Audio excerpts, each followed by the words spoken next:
Sir. Welcome sir. Senthil sir welcome.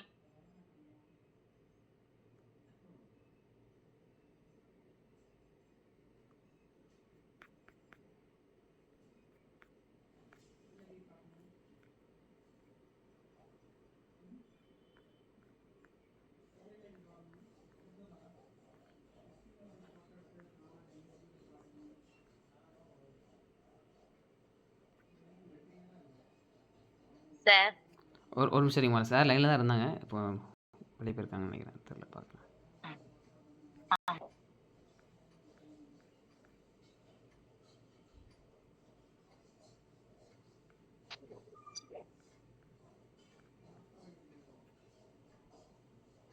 Sir நீங்க ஒரு non veg சாப்பிட வேணாம்னு ஒரு சொல்லியிருந்தீங்களே நடுவுல. ஆமா சந்தோஷ். ஆமா சார். ஆனா நான் இந்த எப்படி சொன்னேன் அப்படின்னா வெஜ் சாப்பிடணும், வெஜ் மட்டும் சாப்பிடுங்கன்னு சொல்லியிருந்தேன். ஆமா சார். அது ஃபாலோ பண்ண முடியல. இந்த வீக் ஃபுல்லா நான்வெஜ் தான் சாப்பிட்டேன். சேலஞ்சஸ் இருக்கும்ண்ணே. நெக்ஸ்ட் வீக்ல இருந்து வேணா ட்ரை பண்றேன் சார்.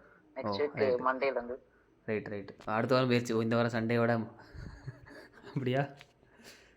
கொஞ்சம் கொஞ்சமாக. இப்போ இதில் என்ன விஷயம்னா, நீங்கள் சொல்கிறதுல வந்து ஒரு விஷயம் இருக்குது. அதாவது நான்வெஜ் ஸ்டாப் பண்ணுறது அப்படின்னா ஒரே நாளில் ஸ்டாப் பண்ணுறது வந்து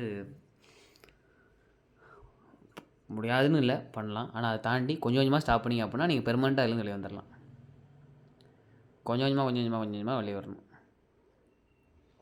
அதான் சார். அது ஏன் ஸ்டாப் பண்ணணும் அந்த சொல்கிறீங்களா ஒப்பீனியன்?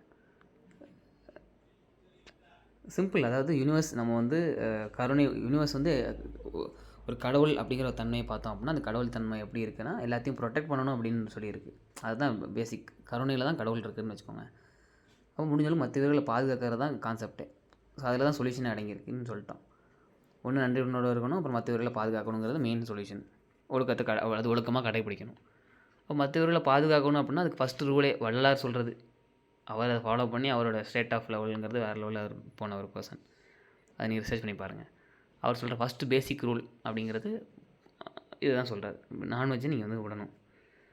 அதை நீங்கள் விடாமல் அதை எப்படி நீங்கள் வந்து மற்ற உயிர்களை வந்து பாதுகாக்கிறதா நீங்கள் வந்து சொல்ல முடியும். கருணைங்கிறது அப்போ எப்படி உங்களுக்கு இருக்கிறதா எடுத்துக்க முடியும். ஏன்னா அதுக்கு சென்சஸ் அதிகம். நான்வெஜ்ஜை பற்றி பேசுகிறது தனுஷா டீட்டெயிலாக எக்ஸ்பிளைன் பண்ணனா பண்ணலையா? பண்ணிங்க சார். அண்டர்ஸ்டாண்ட் ஆச்சு தான் அன்றைக்கி சொன்னேன் இல்லையா? இன்னொன்று அதை நம்ம சாப்பிடும்போது நம்ம வந்து அந்த ப்ராப்பர்ட்டி நம்மளுக்கு ட்ரான்ஸ்ஃபர் ஆகும். நம்ம அதுக்காக அதுவாகவே மாறிடும் அப்படின்னு இல்லை. அந்த செகண்டில் நீங்கள் நான்வெஜ் சாப்பிட்டு டக்குன்னு அந்த செகண்ட் பார்த்தீங்க அப்படின்னா நீங்கள் வந்து நீங்களாக இருக்க மாட்டீங்க. நீங்கள் என்னால் நோட் பண்ணி பாருங்கள். அந்த ஒரு கொஞ்சம் நேரத்துக்கு நீங்கள் வந்து அந்த அறிவு வந்து அந்தளவுக்கு நம்மளுக்கு செயல்படாது. அறிவு இல்லாத மாதிரி நம்ம இருப்போம். ஏன்னா நம்ம அதுதான் அந்த மாதிரி ஒரு இது தான் நம்ம சாப்பிட்ருக்குறோம். ப்ராப்பர்ட்டி ட்ரான்ஸ்ஃபர் ஆகும் அந்த இடத்துல. அப்புறம் கொஞ்சம் நேரத்தில் பாடி ரெக்கவர் ஆகின்னு வச்சுக்கோங்க. ஆனால் அந்த செகண்டில் அப்படி இருக்கும். ஸோ அப்படியே நம்ம இருக்குமோ அப்படி இல்லாமல் இருக்கிறதுக்கு நம்ம இருக்கிறத சாப்பிட்டுக்கலாமே. சாப்பிட்றதுக்கான வழி இருக்கும்போது நம்ம அதை சாப்பிட்டுக்கலாமே. உயிர் எடுக்காமல் சாப்பிட முடியாது. உயிர் எடுத்தால் தான் சாப்பிட முடியும் அப்படிங்கிற லாஜிக் தான். நான் முடிஞ்ச அளவுக்கு மற்ற உயிர்களை பாதுகாக்கிற மாதிரி இருக்கிற சாப்பாடை நம்ம வந்து சென்சஸ் கம்மியாக இருக்கிற இதை வந்து நம்ம சாப்பிட்டுக்கலாமே.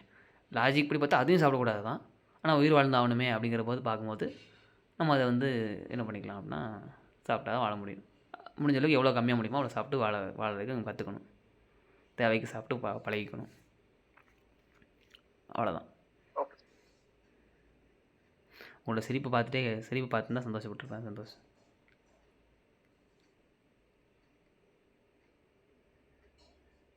ரைட். வேறு என்ன? வேறு யார்கிட்டையும் கேள்வி இருக்கா? ஏதாவது கேள்விகள் இல்லைனா உங்களோட எக்ஸ்பீரியன்ஸ் ஷேர் பண்ணலாம். சந்தோஷ் பார்த்தீங்களா விவரமாக எப்படி கேள்வி கேட்டு என்னை பேச வைக்கிறார் பார்த்தீங்களா? வேறு யாரும் எக்ஸ்பீரியன்ஸ் தான் ஷேர் பண்ணலாம். தேங்க்யூ வசந்தகுமாரி. தேங்க்யூம்மா. திருவள்ளுவர் சொன்ன 10 திருக்குறள் இருக்குது. புலால் மறுப்புன்னு டைப் பண்ணுங்கள், கூகுளில் வந்துடும். அதில் வந்து பாருங்கள் என்ன சொல்கிறாருன்னு. நீங்கள் கருணை பக்கம் போயிட்டீங்கன்னா ஆட்டோமேட்டிக்காக நீங்களே விட்டுருவீங்க. உண்மையாகவே நீங்கள் கருணை பக்கத்தில் போகிறீங்க, அன்பு பக்கத்தில் போகிறீங்க அப்படின்னா உங்களால் தொடவே முடியாது. கொஞ்சம் கொஞ்சமாக நீங்கள் அது வெளியே வர மாதிரி சூழ்நிலை உருவாக்கிடும். யூனிவர்ஸே உருவாக்கிடும்.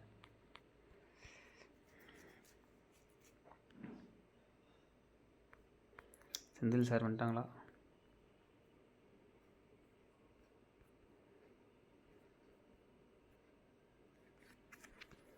சரி, இப்போ நீங்கள் ஷேர் பண்ணுங்கள். இயற்கை எப்படிப்பா? யார் ஹேண்ட் ரைஸ் பண்ணியிருக்காங்க? யார்? Senthil sir Hello, Metin. Senthil sir Yeah. Sorry. வந்துட்டீங்களா sir? Yes, sir. Right sir. உங்களை பற்றி எவ்வளோ முடியுமோ எல்லாத்தையும் ஷேர் பண்ணியாச்சு. எவ்வளோ உங்களை தான் பற்றி பேசிக்கிட்டு Okay, இருந்தோம். great. ஆமாம், இயற்கையை பாதுகாக்கிற முக்கியமான பர்சன் நீங்கள் தான் அப்படிங்கிறத சொல்லிட்டு இருந்தேன். திருநெல்வேலியில் வந்து முக்கியமாக செயல்பட்ட ஒரு பர்சன். அப்படிலாம் இல்லை, எல்லாருமே. சரி. Right sir. Over to you sir. நீங்கள் உங்களோட அவேர்னஸ் ஷேர் பண்ணலாம். இந்த ஸ்டூடெண்ட்ஸ் எல்லாருமே கொஞ்சம் வீட்டில் கண்டிப்பா. இருக்கிறனால வீடியோஸ் வந்து மோஸ்ட்லி ஆன் பண்ணுறது கொஞ்சம் சேலஞ்சஸ் இருக்கும். ஆனால் எல்லாருமே லிசன் பண்ணிட்டு தான் இருப்பாங்க. நீங்கள் Okay, இல்ல, no problem. எஸ்ஆர்னோ நீங்கள் கேட்டிங்க அப்படின்னா அவங்க கமெண்ட்டில் வந்து போடுவாங்க. ஆமாம் sir. Over to you Okay. Sir. Over to you. Right. Yeah. Thank you so much, man. Thank you so much. Yeah. Thank you guys. I'm sorry to delay. Sorry for everyone because நான் எதிர்பார்க்கல, என்னோட மொபைலில் ஒரு சின்ன problem ஆயிடுச்சு. So அதனால தான் என்னால் அந்த ஆன் டைமில் ஜாயின் பண்ண முடியல. So time is very concern. நேரம் வந்து அவ்வளோ முக்கியமான ஒரு விஷயம். ஓகே. ஸோ இது வந்து எனக்கு ஒரு ரெண்டாவது ஒரு ஆப்பர்ச்சுனிட்டி மிதன் கொடுத்துருக்காரு. ஏன்னா நம்ம வந்து இப்போ எல்லாருக்குமே நிறைய விஷயங்கள் இருக்கு. எல்லாருக்கும் நேரம் நிறைய ஒருத்தர் யோசிக்கிற என்னன்னா அதுதான், எனக்கு நேரம் இல்லை, நான் படிக்கிறேன், இல்லை நான் வேலைக்கு இல்லைனாக்கா நான் ஃபேமிலியோட டைம் ஸ்பெண்ட் பண்ண முடியல, நான் எப்படி இயற்கையை பாதுகாக்கிற ஒரு விஷயம் எல்லாத்துக்குமே மனசுல ஓடிக்கிட்டே இருக்கும். அதுல தான் நம்ம எப்படி பண்ண போறோங்கிறத நம்ம வந்து யோசிக்கணும். நாங்க அதையும் ஓவர் கம் பண்ணி ஃபேமிலி ஒர்க்கு இதை எல்லாத்தையும் பேலன்ஸ் பண்ணி தான் நாங்க அந்த சோசியல் ஆக்டிவிட்டி இறங்கி பண்ணிட்டு இருக்கோம். ஸோ அதுல என்ன எங்களோட மெயின் அஜெண்டா வந்து நிறைய ஸ்கூல் பசங்களை அவங்களோட இந்த ஸ்கூல் காலேஜஸ் அவங்கள போய் ரீச் பண்ணி நிறைய அவேர்னஸ் கிரியேட் பண்ணணும். இந்த பூமிக்காக அவங்க என்ன செய்யணும், என்ன செய்யக்கூடாது அப்படிங்கிறது சொல்லும் நிறைய ஆசைப்பட்டோம். அதுல நிறைய ஸ்கூல் நாங்களும் இதுவும் சேர்ந்து ஜாயின் பண்ணி ட்ராவல் பண்ணியிருக்கோம். நிறைய அவேர்னஸ் கிரியேட் பண்ணியிருக்கோம். அதாவது கடைகள்லாம் அந்த ஒவ்வொரு கடைக்கா போய் பிளாஸ்டிக்கை பயன்படுத்தாதீங்க, நிறைய இந்த பாத்திரங்கள் எடுத்துட்டு வாங்க, துணிப்பை எடுத்துட்டு வாங்க, நிறைய விஷயங்கள் பண்ணியிருக்கோம். அது ஒரு பக்கம் இருந்தாலும் இந்த மாதிரி ஒரு opportunity almost near to 36 people இருக்கீங்க. It's a very great and wonderful time. ஏன்னா 36 பேருங்கிறது 36 ஃபேமிலி, கரெக்டா? ஸோ அந்த ஃபேமிலியில் அத்தனை பேரும் ஜாயின் பண்ணியிருக்கீங்க. ஸோ இதில் என்னன்னா நம்மளோட தலைப்பு என்னன்னா பருவநிலை காலநிலை மாற்றம். அதுக்கு நம்ம சுற்றுச்சூழல் சார்ந்து நம்ம என்ன பண்ண போறோம், என்ன பண்ணலாம் அப்படிங்கறத நம்ம தலைப்பு கொடுத்து நம்ம பேசிட்டு இருக்கோம். இதுல நான் கொஞ்சம் வீடியோஸ் அனுப்பிச்சிருந்தேன், பாத்தீங்களா? இந்த வீடியோஸ் ஜஸ்ட் ஹேண்ட்ஸ் இது மட்டும் பண்ணுங்க, உங்க ஹேண்ட்ஸ் மட்டும் ரைஸ் பண்ணுங்க. ஸோ பார்த்துருந்தீங்கன்னா ஜஸ்ட் ரைஸ் பண்ணுங்க உங்களோட ஹேண்ட்ஸ். ஸோ அத்தனை பேர் பார்த்துருப்பீங்க. ஸோ பார்க்காதவங்க ஒன்றும் இல்லை, மிதுன் அனுப்பிச்சதை பார்த்துருங்க. என்னன்னா நம்ம வந்து திருநெல்வேலி மாவட்டத்தோட ஒரு முக்கியமான நதின்னு தான் சொல்லலாம். இந்த நதி வந்து என்னன்னா நதி மட்டும் இல்லை, நம்ம எல்லாரோட கனவு, நீர் ஆதாரம் அப்படின்னே சொல்லலாம். அந்த அளவுக்கு ஒரு மிக முக்கியமான நதி. அதுவும் இல்லாத அதோடைய ஒரு தொன்மையான ஒரு விஷயம் என்னன்னாக்கா, தமிழ்நாட்டிலேயே தோன்றி தமிழ்நாட்டிலேயே முடிவடைகிற ஒரே நதி வந்து நம்ம தாமிரபரணி நதி தான். அந்த பெருமை வந்து நம்ம தாமிரபரணி நதிக்கு உண்டு. ஏன்னா நம்ம பொதிகை மலையில ஆரம்பிச்சு புன்னக்காயில போய் கலக்கிற நதி ஏறத்தாழ 142 கிலோமீட்டர் வந்து பயணிக்குது. அதுல ஒவ்வொரு இடத்துலயும் ஒவ்வொரு சேலஞ்சஸ். அதுல நாங்க இந்த அருகன்குளம்ங்கிற ஏரியா வந்து நாங்க சூஸ் பண்ணி அங்க ஒரு ஆக்டிவிட்டி பண்ணிட்டு இருக்கோம். அதுல எடுக்கப்பட்ட வீடியோ தான் உங்களுக்கு அனுப்பிச்சிருக்கோம். இதுல மேஜரா நம்ம தெரிஞ்சுக்க வேண்டிய விஷயம் என்னன்னா, ரொம்ப சிம்பிளான விஷயம். நம்ம எல்லாரும் வீட்லயுமே ஒரு இறப்புங்கிறது வரும். அந்த இறப்புக்கு ஒவ்வொரு சமுதாயத்துக்கும் சில சடங்கு முறைகள் இருக்கும், சில மதத்துக்கான சடங்கு முறைகள் இருக்கும். அதுல நம்ம மக்கள் என்ன பண்றாங்க அப்படின்னாக்கா, இறந்தவங்களோட அந்த அஸ்தி இருக்கு இல்லையா, அதை என்ன பண்ணுவாங்கன்னா ஒரு பாத்திரத்துல போட்டு எடுத்து வந்து அப்படியே அந்த ஆத்துல போட்டு போயிடுவாங்க, அந்த பானையோட சேர்த்து. ஸோ இது என்ன ஆகுதுன்னா, அந்த பானையோடு போடும்போது அந்த எலும்போ இல்லை அந்த சாம்பல் ஓரளவுக்கு கரைஞ்சிரும், பட் எலும்புங்கிறது கரையாது. அந்த வீடியோ பாருங்க, அது எந்த அளவுக்கு அந்த ஆத்தோட தன்மையும் அந்த மண்ணோட தன்மையும் எப்படி மாத்திட்டு இருக்குங்கிறது உங்களுக்கு புரியும். நாங்க அதை உள்ள இறங்கி வேலை செய்யும் போது அந்த அளவுக்கு அதோட ஒரு என்ன சொல்றது, அந்த அளவுக்கு நம்ம முகம் சுளிக்கிற அளவுக்கு தான் இருக்குது. அந்த அளவுக்கு நம்ம மக்கள் மாத்தாங்க.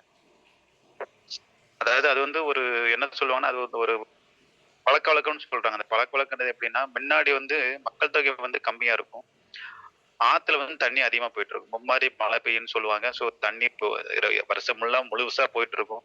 மக்கள் தொகை எண்ணிக்கையும் கம்மி. அதனால அவங்க பண்ற ஒவ்வொரு விஷயத்தையும் அந்த ஆறு ஏத்துக்குச்சு. அது துணி போடுறதா இருக்கட்டும், பூ மாலை போடுறதா இருக்கட்டும், இல்ல இவங்க செஞ்ச சடங்கு சம்பிரதாயங்கள் எல்லாத்தையுமே அந்த நதி வந்து ஏத்துக்கிட்டு எல்லாத்தையுமே தாங்கிட்டு இருந்தது. ஆனா இப்ப என்ன பிரச்சனை உங்களுக்கே தெரியும். இந்த ஆறுக்கு வந்த பருவநிலை மாற்றத்துக்கு என்ன தொடர்புங்கிறது நான் சொல்றேன் உங்களுக்கு. அதுதான் இப்ப இந்த டாபிக்ல வரும். ஏன்னா அப்ப மும்மாரி பெஞ்ச மழை கரெக்டா போயிட்டு இருந்து எல்லாத்தையும் முறையா ஏத்துக்கிட்டு இருந்த நதியால இப்போ பண்ண முடியல. காரணம் என்ன? இப்போ நமக்கு என்ன பண்ணுது? வருஷத்துல ஒரு நாள் தான் மழை வருது. கரெக்ட்டுங்களா? அதாவது ஒரு வருஷம் முழுசா பெய்ய வேண்டிய மழை நமக்கு இப்போ ஒரே நாள்ல பெஞ்சிட்டு போயிருது. கடந்த வருஷம் பார்த்திருப்பீங்க, டிசம்பர்ல எவ்வளவு பெரிய மழை பெஞ்சு எவ்வளவு பெரிய வெள்ளம் வந்து. இதுக்கெல்லாம் என்ன காரணம்? அதுதான் இந்த பருவநிலை மாற்றம். பருவநிலை மாற்றம்னா அதாவது என்ன? வெயில் அடிக்கும் நேரத்துல வெயில் அடிக்காம மழை பெய்யும். இது கடந்த ஒரு 1 வீக் முன்னாடி பார்த்திருப்பீங்க, அங்கங்க கொஞ்சம் மழை பெஞ்சு. மழை பெய்யும் நேரத்துல மழை பெய்யாம நமக்கு வெயில் அடிச்சிட்டு இருந்தது. அதே மாதிரி எப்படின்னா நமக்கு வந்து ஒவ்வொரு காலநிலை ஒவ்வொரு காலத்துல ஒவ்வொரு காலகட்டத்திலும் மழை பெய்யும். தென்மேற்கு பருவக்காற்று, வடகிழக்கு பருவக்காற்று, அந்த மாதிரி ஒவ்வொரு சமயத்திலும் மழை பெஞ்சிட்டு இருந்தது. ஆனா இப்போ புயல் உருவானா மட்டும்தான் நமக்கு மழை அப்படிங்கிற கண்டிஷனுக்கு நம்ம ஆளாயிட்டோம். அது காரணம் என்ன? நம்ம அழித்த மரங்கள், அப்புறம் நம்ம இப்ப வெட்டி எடுத்துட்டு இருக்க மலைகள், அப்புறம் நம்ம அதிகமா பயன்படுத்துற பிளாஸ்டிக். அந்த பிளாஸ்டிக்கு, அப்புறம் நம்ம பயன்படுத்துற ஒவ்வொரு நெகிழி பொருட்கள் எல்லாமே இந்த பருவநிலைக்கு ஒரு முக்கிய காரணி. நம்ம யாருக்குமே தெரிஞ்சு பண்றோமா தெரியாம செய்யறோமான்னு தெரியல. ஆனா நம்ம பயன்படுத்துற ஒவ்வொரு விஷயம், அது இந்த நம்ம பயன்படுத்துற கார் இருக்கட்டும், டூ வீலரா இருக்கட்டும், ஒவ்வொன்றுமே இவை எல்லாமே வந்து நம்மளுடைய பருவநிலை மாற்றத்துக்கு முக்கிய காரணம். இன்னைக்கு நம்ம மழை வந்து வருஷம் ஃபுல்லா பெய்யாம ஒட்டுமொத்தமும் ஒரே நாள்ல பெய்யுறது. அதே மாதிரி வெயில் அடிக்கும் நேரத்துல வெயில் அடிக்காம மழை பெய்யுறது, மழை பெய்யும் நேரத்துல வந்து வெயில் அடிக்கிறது, பனி பெய்யும் நேரத்துல பனி பெய்யாம அதிகமா காத்து அடிக்கிறது. இந்த மாதிரி ஒவ்வொரு விஷயமும் அந்தந்த சிச்சுவேஷன்ல அந்தந்த சூழ்நிலையில் நடக்க வேண்டிய விஷயங்கள் நடக்காம மாறி நடக்கு பாத்தீங்களா? அதுதான் இந்த காலநிலை மாற்றம். அந்த காலநிலை மாற்றத்துக்கான காரணம் என்ன? நம்ம செய்யற இந்த சின்ன சின்ன விஷயங்கள். அதாவது எல்லார்கிட்டையும் காரு, பைக் எல்லாமே இருக்கும். நம்ம என்ன பண்ண அதில் தான் பயணிக்கிறோம். ஆனா என்ன பொது வழி போக்குவரத்தை பயன்படுத்தலாம். விச் மீன்ஸ் என்னன்னா பஸ்ல போகலாம், ட்ரெயின்ல போகலாம். ஸோ நம்ம யாருமே அதை அதிகமா இப்போ யோசிக்கலாம். என்கிட்ட கார் இருக்கு, நாங்க கார்ல போயிடலாம், எங்க ஃபேமிலியும் நாங்க இருக்கோம், நாங்க எனக்கு 2 கார் இருக்கு அப்படின்னு எல்லாருமே யோசிக்கிறீங்க. உங்களுக்கு தெரியுமா டெல்லிக்கு எத்தனை பேர் போயிருக்கீங்கன்னு தெரியல. டெல்லியோட நிலைமை இப்போ எப்படி தெரியுமா? டெல்லியில வந்து ஒவ்வொருத்தரோட வீட்லயும் 2 காரு, 4 பைக் இருக்கும். அத்தனை பைக்கு, கார் இருந்தும் அவங்களால இப்போ அந்த ரோட்ல ஓட்ட முடியாது. ஏன்னா அவ்வளவு மாசு பொல்யூஷன்ஸ். அவங்களோட பொல்யூஷன் அளவு எவ்வளவு இருக்குன்னு பாத்தீங்கன்னா, ஆல்மோஸ்ட் இப்போ அவங்களோட டிபி ரேட்ல வந்துட்டு 68% வந்து இன்க்ரீஸ் ஆயிருக்குன்னு சொல்றாங்க. ஏன்னா நான் ஒவ்வொரு 3 மாசத்துக்கு ஒருக்கா நான் டெல்லிக்கு போகும்போது நான் ஃபீல் பண்ற ஒவ்வொரு விஷயம், அங்க போனா மாஸ்க் போடாம வெளியே போக முடியாது. நம்மளோட பிரீத்திங் தன்மையுமே மாறும். நம்ம இப்ப இங்க வந்து ஒரு ஃப்ரீயா மூச்சு விட்டோம் அப்படின்னா, நீங்க டெல்லிக்கு போய் பாருங்க, இப்பெல்லாம் உங்களால பிரீத்திங் பண்ண முடியாது. இப்ப ரீசெண்டா எத்தனை பேர் நியூஸ் இதெல்லாம் பார்ப்பீங்கன்னு தெரியல பேப்பர்ல. இப்ப ராஜஸ்தான் எத்தனை பேர் தெரியும்? Rajasthan is very very hot place. தெரியும்ல எல்லாத்துக்குமே. Rajasthan is one of the biggest hot place in India. அங்க இப்போ காஷ்மீர்ல பெய்யற மாதிரி ஸ்னோபால் பெஞ்சிட்டு இருக்கு. எத்தனை பேர் வீடியோல வேணா செக் பண்ணி பாருங்க. உங்களுடைய கூகுள்ல போட்டு பாருங்க. கடந்த ஒரு வாரமா நான் லாஸ்ட் வீக் தான் போயிட்டு வந்தேன். 1 வீக்கா ஸ்னோ அங்க பெஞ்சிட்டு இருக்கு. அது வந்து ஆக்சுவலா ரொம்ப ஹாட்டான பிளேஸ். தெரியல, சகாரா தார் பழம்லாம் அங்க இருக்குதுன்னா அந்த மாதிரி ஹாட்டான பிளேஸ்ல எப்படி பனி பெய்யுதுன்னு பாருங்க. இது காரணம் என்ன? இந்த பருவநிலை மாற்றம். அதே மாதிரி லாஸ்ட் வீக் பாத்தீங்க அப்படின்னாக்கா, நம்ம அமெரிக்காவில் வாஷிங்டன் சிட்டில இதே மாதிரி பனிப்பொழிவு வந்து எப்படின்னா, இந்த சமயத்துல அவங்களுக்கு வந்து பனிப்பொழிவு கிடையாது. இந்த சமயத்துல அவங்களுக்கு வந்து மழை பெய்யும். மழையும் வெயிலும் கலந்திருக்க வேண்டிய சூழ்நிலை இப்ப என்ன ஆயிட்டுன்னா, ஃபுல்லா மழை பெஞ்சு அவங்களுக்கு இப்போ அங்க வந்து பெரிய பிரச்சனை போயிட்டு. அதே மாதிரி அதுக்கு அடுத்துல பக்கத்துல இன்னொரு சிட்டி, அதுவும் பாத்தீங்கன்னா போன ஒரு 1 மந்த்துக்கு முன்னாடி பாத்தீங்கன்னா ஃபுல்லா காட்டுது. ஒரு பக்கம் பனி மழையா பெஞ்சிட்டு இருக்கு. அதுக்கு ஆப்போசிட்ல ஒரு சிட்டில பாத்தீங்கன்னா, அதுதான் வேர்ல்டுல வந்து ஒரு அழகான சிட்டின்னு சொல்லுவாங்க. அங்கதான் உலகத்தில் உள்ள அத்தனை பணக்காரங்களும் இருக்காங்க. அவங்க நினைச்சா இந்தியாவே விலைக்கு வாங்க முடியும். அவங்க ஒரு சொடக்கு போட்டாங்கன்னா ஒரு ஒரு ஒரு உலகத்தையே உருவாக்க முடியும். ஆனா அத்தனை பேரும் அவங்களுடைய வீடு எல்லாத்தையும் விட்டுட்டு இன்னைக்கு அமெரிக்காவில வேற பக்கம் போய் ஒதுங்கி இருக்காங்க. காரணம் காட்டு தீ. அதாவது அதே பாருங்க, ஒரே அமெரிக்காவில ஒரு மாகாணத்துல பனி, அதே பக்கத்துக்கு இன்னொரு மாகாணத்துல காட்டு தீ, தண்ணி இல்லாம. சோ பருவநிலை எப்படி மாறி எப்படியெல்லாம் பாதிப்பு ஏற்படுத்துது பாருங்க. அது நம்ம யாருமே என்ன சார், நீங்க என்ன அமெரிக்கா தானே சொல்றீங்க, எனக்கு என்ன பிரச்சனை? இல்ல இந்தியாவில ராஜஸ்தான் சொல்றீங்க, ராஜஸ்தான்ல தானே பிரச்சனை. எனக்கு தமிழ்நாட்டுல எந்த பிரச்சனை இல்லை, திருநெல்வேலியில எந்த பிரச்சனை இல்லை, எனக்கு விருதுநகர்ல இல்ல, கோவில்பட்டியில, சாத்தூர்ல இல்ல நீங்க நினைக்கிறீங்க இல்லையா? அதுதான் கிடையாது. நம்ம 2020 பார்த்திருப்பீங்க. கொரோனா வந்து சைனாவுல ஆரம்பிச்சு. அப்ப எல்லாரும் என்ன சொன்னாங்க? சைனாவுல தாங்க இருக்கு. சைனால அவன் பார்த்துப்பான். இல்ல அங்க இருக்கு. நம்மகிட்ட வராது. எங்கேயோ ஒரு மூலையில நம்ம கேட்ட அந்த விஷயம் கடைசியா என்னாச்சு? நம்ம பக்கத்து வீடு நம்ம கிட்டே வந்துடுச்சு. எல்லாருக்குமே தெரியும். ஸோ சைனாவுல ஆரம்பிச்சு எங்கெல்லாமோ போய் டெல்லிக்கு வந்து, டெல்லியிலேருந்து அடுத்த செகண்ட் ஸ்டேட்டாவே சென்னைக்கு வந்து, சென்னையிலேருந்து ஒவ்வொரு பட்டி தொட்டி, ஒவ்வொரு கிராமத்துக்கும் போய் நம்மள வீட்ல முடங்க வச்சிருச்சு. கரெக்ட்டு தானே? ஸோ நம்ம நினைக்கிற ஒவ்வொரு விஷயம் நம்ம அது எங்கேயோ நடக்குது. எனக்கு நடக்கல. நான் கரெக்ட்டா இருக்கேன். நான் நல்லா இருக்கேன். எனக்கு எந்த பிரச்சனையும் இல்ல. என் வீட்ல தண்ணி இருக்கு. என் வீட்ல வந்து குழாய தொறந்தா தண்ணி வருது. நான் ஷவர்ல குளிச்சிருவேன். எனக்கு எல்லாமே இருக்கு. நான் ஏன் ஒரி பண்ணணும்? எனக்கு எந்த கவலையும் இல்ல. நான் கடைக்கு போனா பாத்திரம் தான் கொண்டு போக மாட்டேன். பை எடுத்துட்டு போக மாட்டேன். நான் பிளாஸ்டிக்லாம் வாங்குவேன் அப்படின்னு நினைக்கிற ஒவ்வொருத்தருக்கும் இந்த ஒவ்வொரு விஷயமும் இண்டிகேட் பண்றது என்ன அப்படின்னா, ராஜஸ்தான்ல நடக்கிற பனிப்பொழிவா இருக்கட்டும், வாஷிங்டன் அமெரிக்காவுல இருக்கிற பனி புயலா இருக்கட்டும், அதுவே பக்கத்துல இருக்கிற அடுத்த மாகாணத்துல இருக்கிற தீயா இருக்கட்டும், இது எல்லாமே நமக்கு இண்டிகேட் பண்ற விஷயம். பூமி தன்னை தானே மாத்திக்க ட்ரை பண்ணும். அது என்ன பண்ணுன்னா, ஒரு லெவலுக்கு நம்ம எவ்வளவு அளவுக்கு ஃபோர்ஸ் பண்றோமோ, எந்த அளவுக்கு போர் போடுறோமோ, எந்த அளவுக்கு கட்டடம் கட்டுறோமோ, எந்த அளவுக்கு அந்த பூமிக்கு நம்ம பாரத்த குடுத்துட்டே இருக்கிறோமோ, அந்த பாரத்த அது என்ன பண்ணும்? இப்ப நம்மளே என்ன பண்ணுவோம்? ஒருத்தர் நம்மள வந்து அடிச்சுட்டே இருக்கிறாங்க, இல்ல நம்மள டிஸ்டர்ப் பண்ணிட்டே இருக்கிறாங்க. எவ்வளவு நேரம் பொறுமையா இருப்போம்? ஒரு 2 வாட்டி, இல்ல 3 வாட்டி, இல்ல 1 மாசம். அதுக்கப்புறம் என்ன பண்ணுவோம்? ஆட்டோமேட்டிக்கா நம்ம ரியாக்ட் பண்ண ஆரம்பிச்சிருவோம் இல்லையா? அதேதான் இப்போ இந்த பூமி அது தன்னைத்தானே மாத்திக்க முயற்சி பண்ணிட்டு இருக்கு. அந்த முயற்சியின் விளைவு தான் இப்போ நடக்கிற ஒவ்வொரு மாற்றத்திற்கான காரணம். மழை அதிகமா பெய்யுறது, பனிப்பொழிவு அதிகமா பெய்யுறது, பனி காத்து, அந்த ஸ்னோபா அந்த அதிகமா பெய்யுற மழைகள், அது ஒரே ஒரு வருஷத்துல அதாவது வருஷம் ஃபுல்லா பெய்ய வேண்டிய மழைகள் ஒரே நாள்ல பெய்யுறது. அந்த வெயிலின் தாக்கம் அதிகமா இருக்கும். இந்த மாதிரி ஒவ்வொரு விஷயத்திற்கான காரணம் என்னன்னாக்கா, இந்த பருவநிலை மாற்றம். இந்த பருவநிலை மாற்றத்துல நாங்க என்ன பண்ணிட்டு இருக்கோம் அப்படின்னாக்கா, நாங்க ரொம்ப ஒண்ணும் பெருசாலாம் பண்ணல. ரொம்ப சிம்பிளான விஷயம் தான். எங்களால முடிஞ்ச சின்ன சின்ன விஷயங்கள். எங்க கிட்ட இருக்கிற ஒரு 5 பேர் இருக்கோம். அந்த 5 பேர் வந்து எங்களால முடிஞ்ச ஒரு கொஞ்சம் பேர சேர்த்து, எங்களால முடிஞ்சது ஒரு இதுவரைக்கும் நாங்க வச்ச இந்த மரங்கள், அந்த இருக்கிற ஊரு அங்கங்க இருக்கிற எங்கெங்கெல்லாம் மரங்கள் வைக்க முடியுமோ, அந்த அந்த இடத்தெல்லாம் சூஸ் பண்ணி, அங்க என்ன மரம் வைக்க முடியும்? அந்த மரத்தினால வேற யாருக்கும் பாதிப்பு வருமா? இல்ல வேற அங்க ஏதாவது பிரச்சனை இருக்கா? இல்ல மேல ஈபி லைன் போதா? கீழ பைப் லைன் போதா? இது எல்லாத்தையும் ஒவ்வொன்னையும் பார்த்து, இப்ப என்ன பண்ணோம்? நாங்க இருக்கிற பகுதிய சுத்தி ஒரு ஏறக்குறைய 2000க்கு மேற்பட்ட மரங்கள் வந்து வச்சிருக்கோம். வச்சு மட்டும் இல்ல, வச்சு பராமரிச்சுட்டு இருக்கோம். அதுக்கு அடுத்தது என்னன்னாக்கா, மக்கள்ட்ட வந்து ஒரு விழிப்புணர்வு. இப்ப நான் எப்படி உங்களுக்கு சொல்லிட்டு இருக்கேனோ, அதே மாதிரி ஒவ்வொருத்தர்ட்ட எடுத்து கொண்டு போயிட்டு இருக்கோம். இந்த மாரி நம்ம வாழ்க்கை நமக்கு வந்து பிளாஸ்டிக் வந்து பயன்படுத்தக்கூடாது. பூமியில வந்து இவ்வளவு பிரச்சனைகள் இருக்கு. நீருடைய நீரோட அளவு குறைஞ்சிட்டு இருக்கு. நம்ம எல்லாருமே வந்து ஒவ்வொரு விஷயத்தையும் சேமிக்கணும். ஒவ்வொரு விஷயத்தையும் பார்த்து செய்யணும். இந்த பூமி வந்து எந்த அளவுக்கு அதோட இந்த லோடு பேலன்ஸ் பண்ணும். இது எல்லாத்தையுமே வந்து மக்கள்ட்ட தினம் கொண்டு போயிட்டு இருக்கு. அது ஒரு பக்கம்.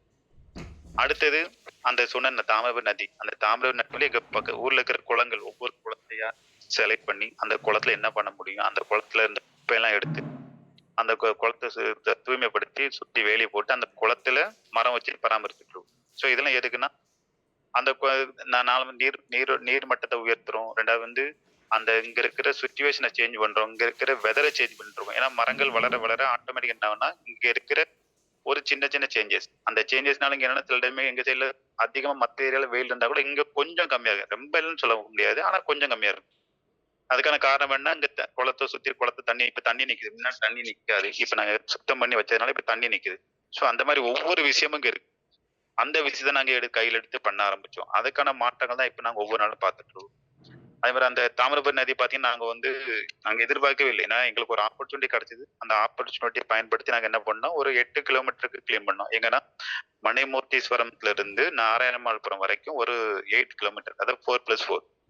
அதை கிளீன் பண்ணும்போது எங்களுக்கு தெரிஞ்சது இந்த நதி எந்த அளவுக்கு அசுத்தமா இருக்கு, எந்த அளவுக்கு இந்த பொதுமக்கள் வந்து அதை பாழ்படுத்தியிருக்காங்க, அது எந்த அளவுக்கு அதோட தரம் தன்மை எல்லாமே மாறி இருக்கு. உங்களுக்கு விஷ்ணு வந்து அவங்க இருக்கும்போது பாத்தீங்கன்னா அவங்க ஒரு ரிப்போர்ட் கொடுத்திருந்தாங்க. என்னன்னா, யாருமே செய்யாத ஒரு விஷயத்த அவர் பண்ணாரு. என்னன்னா, இந்த தண்ணியோட தரத்தை சோதிச்சாரு. ஒவ்வொரு பகுதியா எடுத்து செக் பண்ணும்போதுதான் அவரே ஓப்பனாவே சொன்னாரு. இந்த தாமிரபரணி நதியானது குடிக்கும் தரத்துல இருந்து குளிக்கும் தரத்திற்கு மாறி போயிடுச்சு. காரணம் என்ன? வீட்டுல இருந்து வர கழிவுகள், தொழிற்சாலை கழிவு. எல்லாருமே என்ன சொல்றீங்கன்னா, உங்க மைண்ட்ல ஒரு விஷயம், சார் எல்லா தொழிற்சாலை தான், அங்க தொழிற்சாலை அதிகமான கழிவுகள் வருது அதனால தான் அதிகமா மாசு ஆயிடுச்சு அப்படின்னு சொல்லிட்டு எல்லாருமே மக்கள்கிட்ட கொண்டு போய் சேர்த்த விஷயம். ஆனா நீங்க நல்லா பார்த்தீங்கன்னா, யாராவது அந்த பகுதியோரமா இருந்தீங்க, இல்ல அது பக்கத்துல இருந்தீங்கன்னா, பாபநாசத்துல இருந்து புன்னக்காயல் வரைக்கும் பார்த்தீங்க அப்படின்னா, தாமிரபரணி நதிக்கரையில எந்த ஒரு ஃபேக்டரியும் கிடையாது. ஒரே ஒரு ஃபேக்டரி இருந்தது. என்னன்னா சேஷாயி பேப்பர். அந்த சேஷாயி பேப்பர் வந்து இப்ப என்ன ஆச்சுன்னா, ஃபங்ஷனல் கிடையாது. ஸ்டாப் பண்ணியாச்சு. முன்னாடி கொஞ்சம் இருந்திருக்கு. அதுக்கப்புறம் அத நிப்பாட்டிட்டாங்க. அதுக்கப்புறம் பார்த்தீங்கன்னா, கோமதி ஸ்பின்னிங் மில்னு ஒண்ணு இருக்கு. அந்த கோமதி ஸ்பின்னிங் மில் அவங்க என்ன பண்ணிட்டாங்க அப்படின்னா, தண்ணிய வெளிய விடாம, அவங்களே உள்ள பியூரிஃபை பண்றாங்க. அத சுத்திகரிச்சு ஃபில்டரிங் பண்ணி, அவங்களோட பயன்பாட்டுக்கே வந்து பயன்படுத்திட்டு இருக்காங்க. அப்புறம் இதே மாரி இவ்வளவு தண்ணி இவ்வளவு அசுத்தமா எப்படி ஆச்சு? காரணம் யோசிச்சு பார்த்தீங்களா? அதாவது அவங்களோட பங்கு ஒரு 1% இருந்தா, மீதி இருக்கிற 99% யாருன்னா பொதுமக்களாகிய நம்ம தான். அதாவது பாபநாசத்துல இருந்து இங்க வரைக்கும் பார்த்தீங்கன்னா, பாபநாசத்துல பாவத்தை கழிக்கிறன்ற பேர்ல இருக்கிற துணி எல்லாம் போடுறாங்க. அதே மாதிரி கல்டக்குறிச்சி, அதே மாதிரி தேவி, அந்த மாதிரி ஒவ்வொரு பகுதியிலும் பார்த்தீங்கன்னா, அவங்கவங்க பங்குக்கு ஒவ்வொருத்தருமே அவங்க அசுத்தப்படுத்திட்டு இருக்காங்க. ஏன்னா இது வந்து என்ன அது ஒரு இந்த பாரம்பரியம்னு சொல்றாங்க. சில பேர் வந்து இது ஒரு சடங்கு, மரபு அப்படின்னு ஒவ்வொன்றா சொல்லிட்டு இருக்காங்க. இதுல இப்ப நாங்க இப்ப எடுத்த பகுதி என்ன வித்தியாசமா சொன்னேன் இல்லையா, அந்த எலும்பு. அதாவது யாருமே நாங்களே எதிர்பார்க்கல. அவங்க இறந்தவங்களோட ஒட்டுமொத்த சாம்பல், எலும்பு எல்லாத்தையும் கொண்டு போய் அந்த மண் கலசத்தோட போட்டு, அதுக்கு அடுத்தது பாத்தீங்க அப்படின்னாக்கா, அந்த மேலப்பாளையம் ஒரு சில சைட்ல பாத்தீங்கன்னா வீட்டு கழிவு. சோ ஒவ்வொரு பகுதியிலும் இந்த நதியானது எப்படி அசுத்தமாகுதுன்னா, ஃபர்ஸ்ட் துணிக்கு அப்புறம் அந்த கள்ளக்குறிச்சி வரைக்கும் துணி, அதுக்கப்புறம் பாத்தீங்கன்னா சாக்கடை கழிவு, அதுக்கப்புறம் பாத்தீங்கன்னா உள்ளுக்குள்ள வரும்போது டிராவல் பண்ணும்போது பொதுமக்களோட நம்ம பயன்படுத்துற அன்றாட கழிவுகள், நம்ம ஒவ்வொரு விஷயமும் அதை கலந்துட்டு. இதுல இன்னொரு விஷயம் என்னன்னா, அதுல நான் அனுப்பிச்ச வீடியோ ஒண்ணு பாருங்க. எல்லாருமே ஆத்து குளிக்க போவீங்க. என்ன பண்ணுவாங்க? எல்லாருமே எண்ணெய் தேய்ச்சி குளிப்பீங்க. கையில ஷாம்பு, ஷேக்கா, துணி துவைக்க துணி சோப்பு, மேல கூட சோப்பு எல்லாமே எடுத்துட்டு போறீங்க. சோ நம்ம மக்கள் என்ன பண்றாங்க? அந்த வீடியோ முடிஞ்சா தயவு செஞ்சு உங்களோட ஃப்ரெண்ட்ஸுக்கு எல்லாருக்குமே அனுப்புங்க. It's not like just like a forward message. இது இஸ் எ இம்பார்ட்டன்ட் மெசேஜ். என்னன்னா நம்ம ஒவ்வொருத்தரும் தெரிஞ்சுக்க வேண்டிய விஷயம், நமக்கு தேவைப்படுற விஷயம், திருநெல்வேலி மாவட்டத்தை காப்பாத்துற விஷயம். நம்ம குளிக்க போகும்போது எப்போது என்ன பண்றோம்? குளிச்சுட்டு ஆயில் நல்லா தேய்க்கிறாங்க. தேய்ச்சிட்டு அப்படியே அந்த ஆயில் கவர் விட்டுறாங்க. அப்புறம் சேக்கை போட்டுட்டு அப்படியே விட்டுருவாங்க. ஷாம்பு போட்டு அப்படியே விட்டுறாங்க. துணி துவைச்சு துணி கவர் அந்த கவர் அப்படியே போட்டுருவாங்க. அதே மாதிரி நம்ம மேல் உடம்புக்கு போடுற சோப்பு. நல்லா யோசிச்சு பாருங்க. பாபநாசத்துல இருந்து நம்ம புன்னக்காயல் வரைக்கும் நான் என்னது 142 கிலோமீட்டர் சொன்னேன் இல்லையா? அந்த 142 கிலோமீட்டர்லயும் ஒரு நாளைக்கு ஆன் அண்ட் ஆவரேஜா எத்தனை மக்கள் குளிப்பாங்க?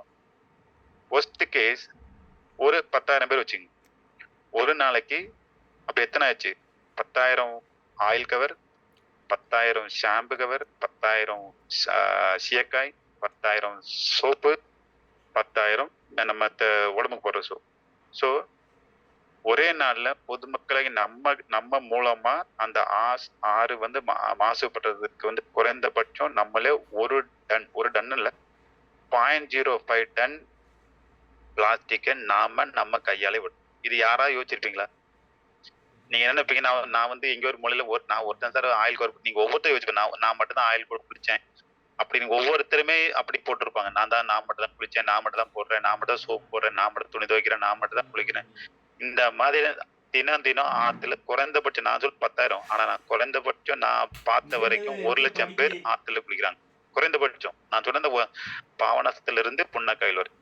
சோ ஒரு நாளைக்கு அன்றாடமா 1,00,000 பிளாஸ்டிக் கவர் உள்ள போகுதா? யோசிச்சு பாருங்க. 1,00,000 ஆயில் கவரு, அந்த ஷாம்பு, சோப்பு, சீயக்கா அனைத்தும். நம்ம என்ன நினைக்கிறோம்? நான் சின்ன கவர் தானே போட்டேன், இதுல என்ன பாதிக்க அந்த வீடியோ பார்த்தீங்கன்னா தெரியும். இது நான் என்ன பாதிப்பாரு? இதுல வேற ஒரு சில என்ன இந்த பீடி சிகரெட் குடிக்கிறவங்க அவங்க உள்ள ஆத்துல இருந்து அவங்க அதுல ஒரு என்டர்டைன்மெண்ட், அதுல அவங்களுக்கு ஒரு என்ஜாய்மெண்ட். அது என்ன என்ஜாய்மெண்ட் தெரியல. ஆனா உள்ள அந்த அவங்க உள்ள போற அந்த ஒவ்வொரு கழிவுமே அதுவுமே நம்மளுக்கு விஷக்கரிப்பு. நல்லா யோசிச்சு பாருங்க. அவங்க சிகரெட் குடிச்சிட்டோ இல்ல பீடி குடிச்சிட்டோ இல்ல ஏதோ ஒண்ணு உள்ள போடுறாங்கன்னா என்ன ஆகும்? அதுல இருந்து போற அந்த எல்லாமே அங்கதானே கலக்கும், தண்ணில தானே கலக்கும். நம்ம அதுல வாய் கொப்பளிக்கும் இல்ல ஏதோ ஒன்று பண்றோம். சம்திங் இஸ் அதுக்குள்ளதான் ஃபிஷ் இருக்கு, அதுக்குள்ளதான் நிறைய சின்ன உயிரினங்கள் இருக்கு. யாராச்சும் அதை யோசிச்சிருப்பாங்களா? அது ஒவ்வொன்றும் பார்க்கும்போது அவ்வளவு வேதனையா இருக்கும். நாங்க அதை அள்ளும் போது இன்னும் வேதனையா இருக்கும். அந்த கையை வச்சு அள்ள கூட முடியாது. என்னன்னா நம்ம நினைக்கிறோம், நீங்க வந்து இந்த வெளியே அந்த ஸ்பீக்கர்ஸ் எல்லாம் பாத்தீங்கன்னா அந்த கிளீன் பண்ணி அள்ளும் போது நீங்க எல்லாருமே என்ன பண்ணிருப்போம்? ஐயோ சீச்சி அப்படின்ட்டு போயிருப்போம். மேக்சிமம் தான் எல்லாருமே யோசிச்சிருப்போம். இல்ல முகம் சுழிச்சிட்டு ஐயோ என்னடா இப்படிலாம் இருக்கு அப்படின்ட்டு ஓட்டிடுவோம். கரெக்டா? ஆனா நாங்க அள்ளும்போது அது அவ்வளவு அசுத்தமா இருக்கு. அப்பதான் யோசிச்சோம், இன்னும் எத்தனை நாளைக்கு இந்த நதி இப்படி இருக்க போகுதுன்னு தெரியல. இல்ல எப்போ இந்த நதி தன்னைத்தானே காப்பாத்திக்க போகுதுன்னு தெரியல. ஏன்னா அப்படிதான் நாங்க தினந்தோறும் யோசிக்கிறோம். ஏன்னா அந்த அளவுக்கு, அதாவது நம்ம அந்த அப்பார்ட் இந்த தொழிற்சாலை கழிவுங்கிறது ஒண்ணுமே இல்லாம நம்மளுடைய அன்றாட மக்களோட கழிவு, நாம பயன்படுத்துற பொருள். இதை யோசிச்சு பாருங்க. இதை நம்ம என்ன பண்ணலாம்னா, நீங்க பண்ண வேண்டிய ஒவ்வொருத்தரும் இதுல எத்தனை பேர் ஆத்து குளிக்க போறீங்க தெரியல, குளிக்க போனீங்க அப்படின்னா தயவு செஞ்சு நீங்க கொண்டு போற அந்த கவரை எடுத்து வெளியே போட்டுருங்க. இல்ல நீங்க போகும்போது யாராச்சும் பண்ணாங்கன்னா யாருக்கிட்டையும் சண்டை போட வேண்டிய அவசியம் இல்லை, சண்டை போடவும் கூடாது. ஆத்துல தயவு செஞ்சு இதை போடாதீங்க. நீங்க போட்டீங்கன்னா திரும்ப இந்த மாதிரி பாதிக்கும். நீங்க போற ஒவ்வொரு கவருமே கண்டிப்பா மக்கள் திரும்ப போய் அங்க போய் தான் மாட்டோம். நான் சில வீடியோஸ் வச்சிருக்கேன், அனுப்புறேன் பாருங்க. இந்த போடுற அத்தனை பிளாஸ்டிக் கழிவுகள் எல்லாமே நேரா போய் கடலை கலக்குதா. கடலுக்குள்ள இருக்கிற அத்தனை உயிரினங்கள், ஆமை, கடல் அட்டை, கடல் குதிரை, சின்ன சின்ன மீன் எல்லாமே பாத்தீங்க அப்படின்னா அந்த பிளாஸ்டிக் உள்ள மாட்டி அவ்வளவு இறந்து அவ்வளவு பிரச்சனை. ஒவ்வொரு விஷயம் நம்ம மக்கள் என்ன இது வரைக்கும் அறியாம புரியாம சில பேர் அறிஞ்சு இல்ல தெரிஞ்சு இல்ல வேணும்னே பண்ணி எத்தனை பேர் இருக்காங்க.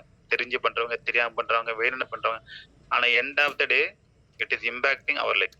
அதை மட்டும் தான் நீங்க புரிஞ்சுக்கணும். அதை மட்டும் தயவு செஞ்சு உணர்ந்து நம்ம ஒவ்வொருத்தரும் சிந்திக்கணும்.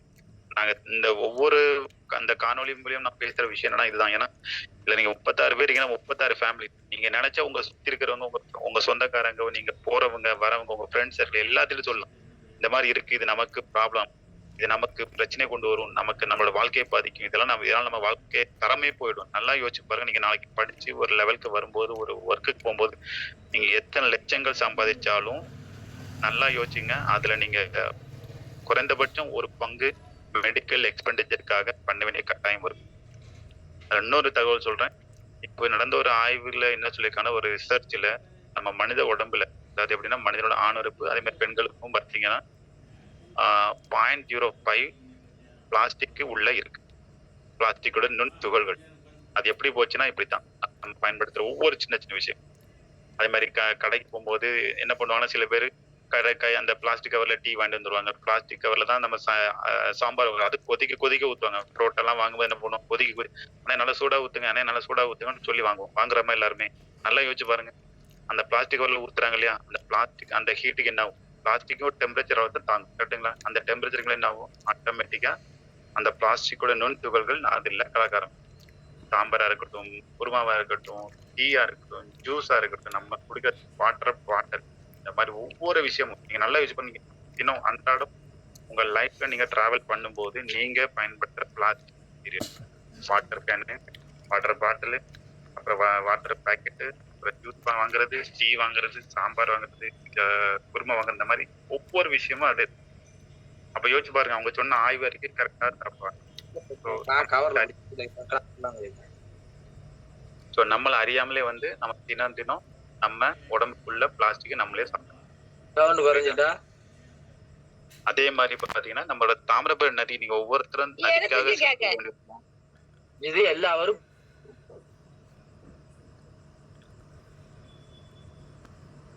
ஸோ ஒவ்வொருத்தரும் நம்ம பண்ண வேண்டிய விஷயம் என்னன்னா, நம்ம நதிக்காக செய்ய வேண்டிய விஷயம். நதி மட்டும், அந்த தாமிரபரணி நதி மட்டும் இல்ல, உங்க வீட்டு பக்கத்துல இருக்கிற ஒவ்வொரு நீர்நிலையுமே நமக்கு முக்கியம். நீர் ஓடைகள் முக்கியம். இப்பெல்லாம் பாத்தீங்கன்னா முன்னாடி இப்ப நீங்க பாக்குற சில ஓடைகள்லாம் பாத்தீங்கன்னா குப்பையாளருக்கும் பிளாஸ்டிக்கா இருக்கும். அதெல்லாம் என்னன்னு பாத்தீங்கன்னா ஒரு ஒன்ஸ் டைம் பாத்தீங்கன்னா அதெல்லாம் நீர் போன விஷயங்கள். அதாவது அந்த வழியா போய் தான் தண்ணி போய் வயல்ல விவசாயம் பண்ணிருப்பாங்க. அந்த வழியா போய் நிறைய பேர் குளிச்சிருப்பாங்க, நிறைய பேர் குடிக்கிச்சிருப்பாங்க, அதுல தண்ணி எடுத்து சமைச்சிருப்பாங்க, நிறைய விஷயங்கள். இல்ல நான் என்னோட கரியர்னால பாதி தான் பார்த்தேன். ஏன்னா அப்பவே பாதி நிறைய விஷயங்கள் அதுல இதாயிடுச்சு.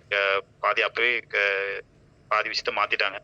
இப்ப நீங்க பாக்குற விஷயங்கள் வந்து அதுல ஒரு பங்கு தான். அந்த ஒரு பங்கு தான் நீங்க பாத்துட்டு அந்த கால்வாயெல்லாம். அந்த கால்வாய் எல்லாமே சாக்கடை கால்வாய் இல்ல, எல்லாமே நீர் கால்வாய். அதாவது மழை நேரத்துல தண்ணி போறதுக்காகவும் விவசாயம் பண்றதுக்காகவும் பயன்படுத்தின விஷயங்கள் அந்த கால்வாய். ஆனா இன்னைக்கு என்ன ஆயிட்டு இருக்கு, நம்மளுடைய பழக்கத்தினால ஃபுல்லா பிளாஸ்டிக், இதை மற்ற கழிவுகள், உணவு கழிவுகள் எல்லாமே அதுல போய் சேர்ந்து நம்ம எல்லாமே அழிச்சிட்டோம். கரெக்டா? ஸோ அடுத்தது என்னன்னா, இந்த பிளாஸ்டிக் திரும்ப ஏன் சொல்லலாம், தயவு செஞ்சு நம்ம ஒவ்வொருத்தரும் யோசிக்கணும் விஷயம். பிளாஸ்டிக்கு பயன்படுத்தாதீங்க. முடிஞ்ச வரைக்கும் பிளாஸ்டிக் நீங்க கடைக்கு போகும்போது துணி பை எடுத்துட்டு போங்க. அதாவது ஏதாவது சாப்பாடு ஃபுட் வாங்குறீங்க அப்படின்னாக்கா அதுக்குன்னு ஒரு பாத்திரத்தை எடுத்துட்டு போங்க. ஏன்னா அதுதான் நமக்கு ரொம்ப முக்கியம். நம்ம எல்லாரும் கூச்சப்படுறோம். நான் இதுக்கு எல்லாரும் இப்ப என்ன துணி பை நம்ம எல்லாருமே வந்து ஃபேஷனா மாறிட்டோம். ஸோ அதனால என்னன்னா நான் துணி பை கொண்டு போக மாட்டேன், நான் பை எடுத்துட்டு போக மாட்டேன், நான் பிளாஸ்டிக்ல அப்படியே தூக்கிட்டு வாங்கிட்டு வந்துடுவேன் அப்படின்னு நம்ம எல்லாருமே நினைக்கிறோம். அப்படி நினைச்சா எல்லாருமே வாங்கிட்டு இருக்காங்க. அதாவது ஃபேஷன் என்ன எத்தனை நீங்க எவ்வளவு ஃபேஷனா மாறினாலும் ஆனா அந்த வியாதிங்கிறது அதுக்கு பின்னாடி நம்மள வந்து தொடர்ந்து வந்துடும். நீங்க எப்போ அந்த ஃபேஷன்ல அந்த அது கூச்சத்தை போக்கிட்டு எப்ப நீங்க கையில ஒரு பாத்திரத்தையோ இல்ல ஒரு பைய கொண்டு போய் பொருள் வாங்க ஆரம்பிக்கிறீங்களோ அன்னைக்கே உங்களை அறியாமலேயே உங்க பின்னாடி உங்க சுகாதாரமும் நல்ல ஒரு ஆரோக்கியமும் உங்களுக்கு பின்னாடி வந்துட்டே இருக்கும். அதை மட்டும் மறந்துடாதீங்க. ஏன்னா இப்போ நான் ஒவ்வொருத்தருக்கும் தெரிய வேண்டிய விஷயம் அதுதான். நிறைய பேர் தெரிஞ்சாலும் அதை எடுக்க யோசிப்பாங்க. நான் ஐயோ கூச்சப்படாங்க செந்தில் கடைக்கு சார் ஒரு அவுட் ஒரு பண்ணுவேன் அது நிமிஷம் செந்தில் சார் ஒரு நிமிஷம் லிங்க் எண்ட் ஆச்சுன்னா மறுபடியும் லிங்க் பண்ணி எல்லாருமே உள்ளே வந்துடுங்க. சப்போஸ் செஷன் எண்ட் ஆச்சுன்னா லிங்க் கிளிக் பண்ணி மறுபடியும் எல்லாருமே உள்ளே வந்துடுங்க. Okay Senthil sir continue sir. Okay. இல்லைன்னா ஒரு 5 மினிட் 10 மினிட்ஸ் தான். இல்லை இப்போ இது எண்ட் ஆயிரும் 40 மினிட்ஸு. ஸோ மறுபடியும் லிங்க் கிளிக் பண்ணி உள்ளே வாங்க. ஓ ஆமாம் ஆமாம் சரி சரி சரி சரி சரி சரி ஓகே. ஸோ நம்ம ஒவ்வொருத்தரும் யோசிக்க வேண்டிய விஷயம் அதுதான். நம்ம சில விஷயங்கள் வந்து நம்ம விலைக்கு நம்ம வந்து நான் ஃபேஷனா இல்லை, நான் வந்து மாடர்னா இல்லை, நான் சில விஷயங்களுக்கு இது கவரு எல்லாம் சீயாக்காட்டு பாருங்க. ஒரு நாளைக்கு எவ்வளவு பேரோ குடிக்குது, அவளும் போய் கடல்ல கிடக்கா மீ. ஸோ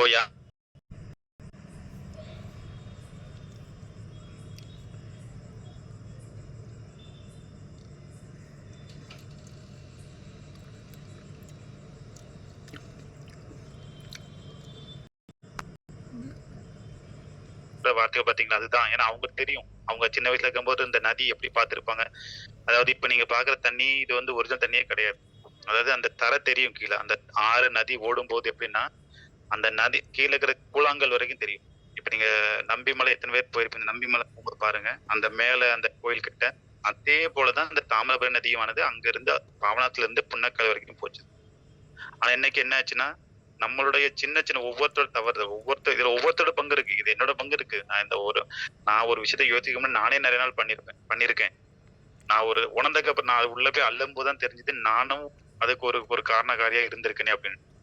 நான் அதோடைய பிராஜித்தமா தான் அன்னைக்கு அந்த நதியை வந்து நாங்களும் எங்க டீமும் அந்த ஒவ்வொருத்தரும் சேர்ந்து அதை வந்து கிளீன் பண்ணிட்டு இருக்கோம். அப்படியே அப்பதான் நினைச்சு நாங்க பண்ணிட்டு இருக்கோம். ஏன்னா நான் ரெம்பலாம் போடல, நான் வந்து ஜஸ்ட் இந்த பூ மாலை மட்டும் தான் போட்டுருக்கேன். நான் ஒரு 2 வாட்டி போட்டிருக்கேன்.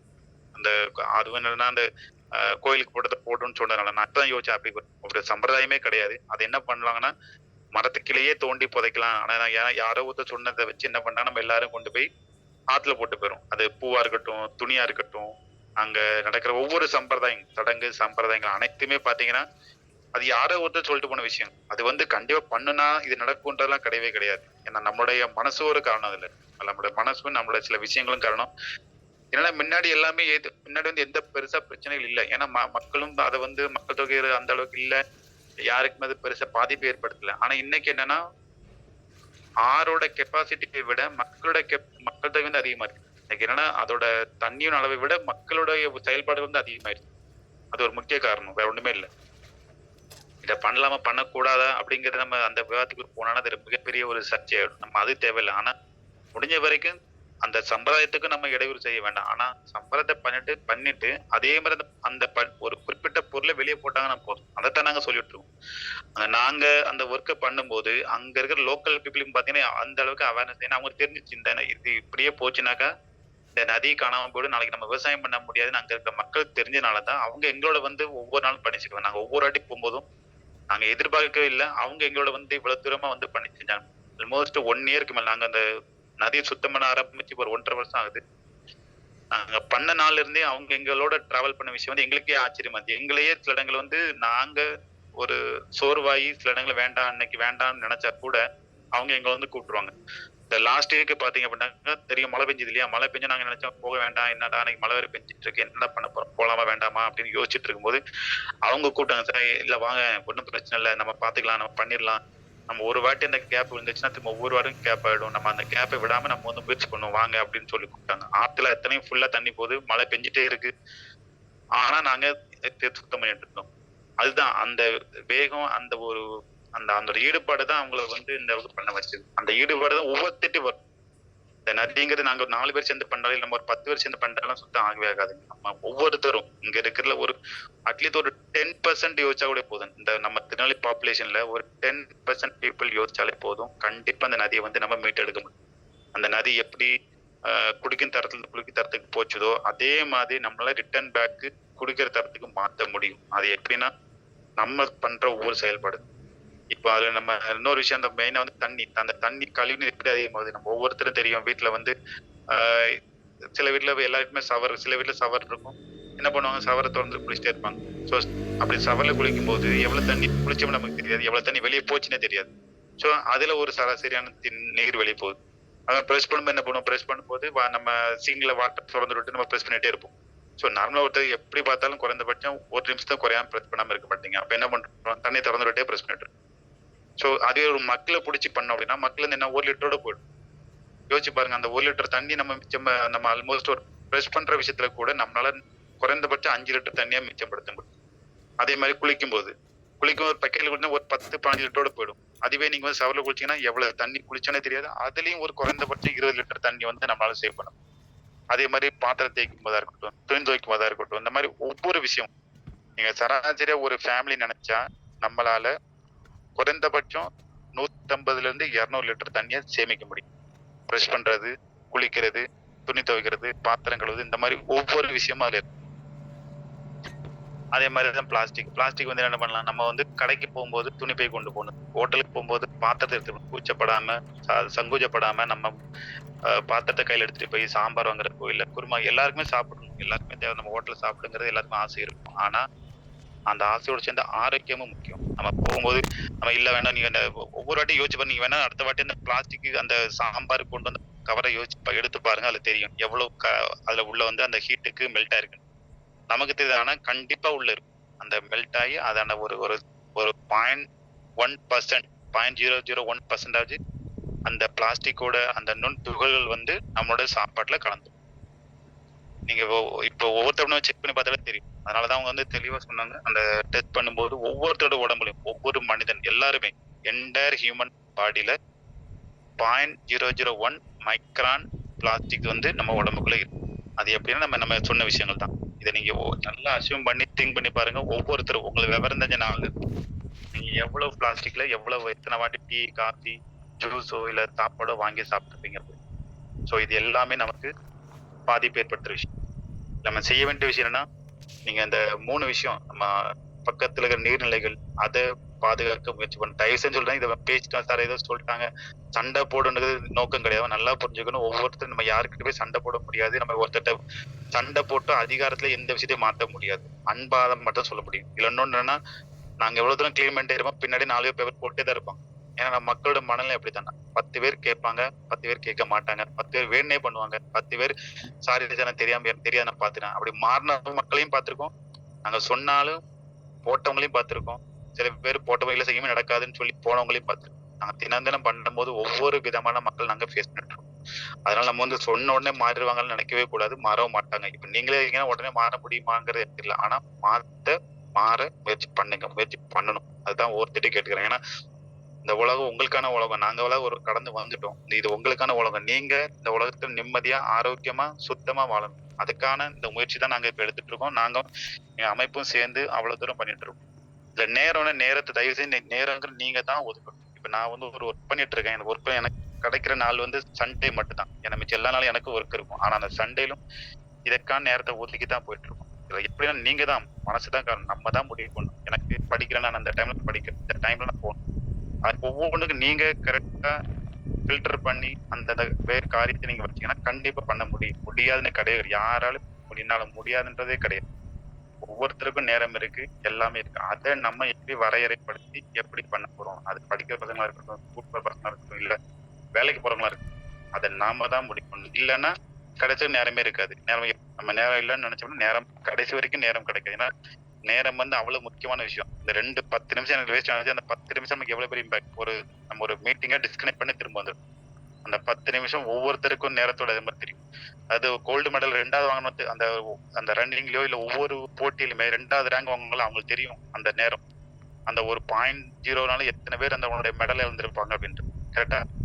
அது மாதிரி எத்தனை எக்ஸாம் எழுதும்போது தெரியும். கடைசி அந்த ஒரு ஃபெயில் ஆனவங்க தெரியும். ஒரு கூட ஒரு 5 நிமிஷம் தானே ஏதாவது எழுதிருப்பேனே, பாஸ் பண்ணியிருப்பேனே அந்த மாதிரி இருந்திருப்பாங்க. கரெக்டா? ஸோ நேரங்கிறது அவ்வளவு ஒரு முக்கியமான விஷயம். ஸோ நம்ம தான் அந்த நேரத்தை நமக்காக எடுத்து ஒதுக்கணும். இந்த நீருக்காகவும் இந்த சமுதாயத்துக்காகவும் ஒதுக்கணும்.